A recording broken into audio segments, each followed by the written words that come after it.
আগামী 17ই মে সন্ধ্যা 7:30 আইপিএলের 58তম ম্যাচ অনুষ্ঠিত চলেছে।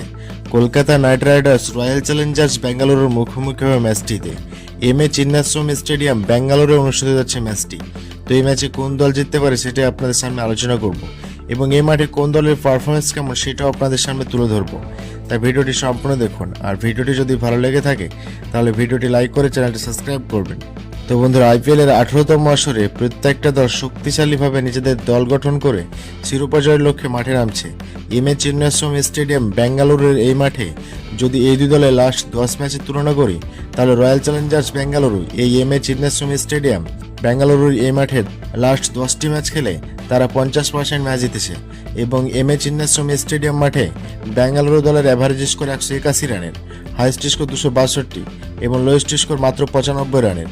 তারপর যদি বলি কলকাতা নাইট রাইডার্স দলের কথা, তারা এই চিন্নাস্বামী ক্রিকেট স্টেডিয়াম মাঠে লাস্ট 10 ম্যাচ খেলে তারা 80% ম্যাচ জিতেছে এবং এই মাঠে কলকাতা নাইট রাইডার্স দলের অ্যাভারেজ স্কোর 158 রানের, হাইস্ট স্কোর 206 এবং লোয়েস্ট স্কোর 148 রানের। তো বন্ধুরা, পরিসংখ্যান অনুযায়ী এই চিন্নাস্বামী ক্রিকেট স্টেডিয়াম মাঠে কলকাতা নাইট রাইডার্স দলের পাল্লা অনেক ভারী, কিন্তু রয়্যাল চ্যালেঞ্জার্স ব্যাঙ্গালোর দলের নিজেদের ঘরের মাঠ এবং নিজেদের সাপোর্টার ফ্যান ফলোয়ার থাকবে, সেদিক থেকে রয়্যাল চ্যালেঞ্জার্স ব্যাঙ্গালুরু কিছুটা এগিয়ে থাকবে। এবং আমরা সবসময় দেখে থাকি চিন্নাস্বামী ক্রিকেট স্টেডিয়াম মাঠে সবসময় হাই স্কোরিং রান হয় এবং এই মাঠে যারা প্রথমে ব্যাট করবে তাদের জেতার সম্ভাবনা 41% এবং যারা প্রথমে বল করবে তাদের জেতার সম্ভাবনা 53%।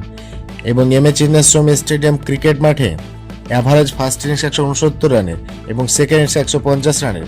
তো দর্শক, নিশ্চিতভাবে বলা যায় মোটামুটি যারা প্রথমে বল করবে তাদের জেতার সম্ভাবনা বেশি। এই মাঠে রান বেশিরভাগ সময় চেঞ্জ হয়ে যায়, কারণ রাত্রে এই মাঠে অনেকটা ডিউয়ের প্রভাব থাকে এবং এই মাঠে লাস্ট 10টি ম্যাচের কথা বলে থাকলে পেস বোলিং উইকেট পেয়েছে 69টি এবং স্পিন বোলিং উইকেট পেয়েছে 35টি। সুতরাং এই মাঠে পেস বোলিং বেশি কার্যকরী হয়ে থাকে, স্পিন বল অতটা কার্যকরী না। সুতরাং এই দুই দলের মধ্যে যে দলের কাছে পেস অ্যাটাক বেশি আছে তারাই কিন্তু এই ম্যাচে এগিয়ে থাকবে। দর্শক, যদি হেড টু হেড কথা বলি, লাস্ট 10 ম্যাচে এই দুই দলের দেখা হয়েছে এবং 4টিতে জয় পেয়েছে রয়্যাল চ্যালেঞ্জার্স বেঙ্গালুরু এবং 6টিতে জয় পেয়েছে কলকাতা নাইট রাইডার্স।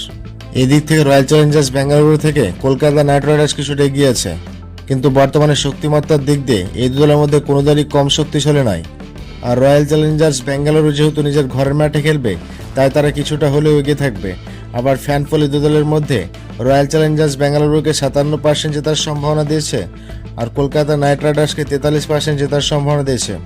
কিন্তু বন্ধুরা, আমার মতে সামগ্রিক তথ্য বিবেচনা করে এই ম্যাচে কলকাতা নাইট রাইডার্স জিততে চলেছে। আপনার মতে আইপিএলের 18তম আসরে 58তম ম্যাচে কোন দল জিতবে বলে আপনি মনে করছেন সেটা অবশ্যই কমেন্ট করে জানাবেন।